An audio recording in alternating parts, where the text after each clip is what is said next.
আর বন্ধুগণ, আমি কখনো ভাবিনি যে সকালে উঠে এত কিছু কীর্তি দেখতে পাবো। তো ওয়েলকাম টू हमारी 12-17 ব্লগ में। তো চলো শুরু থেকে শুরু করেंगे। তো সকালে আমি না উঠতে সূর্য মামা উঠে নিয়ে আমাকে ঘর আসে নিয়ে আর ঘালছে। হ্যাঁ বলো। তো দেখি আমার মামা দাদুর বিটি আজকে আমাকে এক গাদা গাল দিবে কেন কি আজকে একটু আমি বেলা উঠে নিয়েছি। তো উঠে দেখছি না, দেখো আমার মামা দাদুর বিটি আমার স্টুডেন্টের নাস্তা নিয়ে যাচ্ছে, আর এদিকে আমার সরকারি অফিসের কাজ আছেই। আই দেখো আমার স্টুডেন্ট গুলাকে ঠুকুস করে দিয়ে দিল নাস্তা, আর আমার ছোট্ট দুজন এদিকে সিঁড়ি নিয়ে বাইরে আছে, কারণ ও দেখা মাটি, আর আমি চোখ কান পুঁছে পুঁছে বাইরে গেছি পোজ দেখায়। তো সবাই এক গাদা আর গান গেলছে কেন কি এরা তো ডিউটি জয়েন হয়ে নিয়েছে না। তো আসে দেখছি যে আমার মামা দাদুর বিটির 5 স্টার হোটেলে একেবারে ছিঁড়ে বিটি হয়ে আছে, মানে ঝাঁট টাট করতেই হবে। যাক আগে মামা দাদুর বিটির আঞ্জাটা ঝাড়ু মারি দিই, তারপরে যখন মানে যথায় তথায় হলো ঝাড়ু মারবো।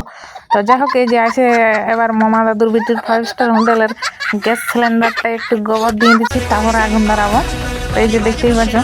তো ফাইনালি আমার মামা দাদুর বিটির 5 স্টার হোটেলের চুলায় গ্যাসে গোবর দেওয়া কমপ্লিট। তো চলো দেখি আর কি কাজ আছে। তো আসে দেখছি না আমার মামা দাদুর বিটি কখনই আমার অফিসের কাজ কমপ্লিট করে দিয়েছে, আর এদিকে মাটি দিতে লাগিয়ে দিয়েছে। আর আমার স্টুডেন্ট গুলা দাঁড়ায় বসে পুরো পাঞ্চে বাজে সকাল সকাল। তো বাহির দিকে বাইরে দেখছি না এক গাদা ছেলে কুয়াশালটায় জড়ো হয়ে আছে, কি জন্য কে জান।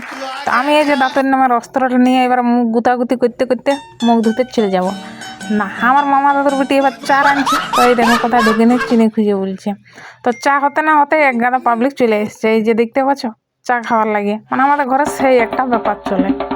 তো ফাইনালি চা খাইয়ে পেট নামের বস্তাটা হালকা ভরাই করে দু বোন বেরিয়ে গেলছি মাটি দিতে, কেন কি আমার মামা দাদুর বেটিয়ে এখন ছোট হয়ে গেছে, আমরা বড় হয়ে গেছি, তার জন্য আমরাকেই মাটি দিতে হয়।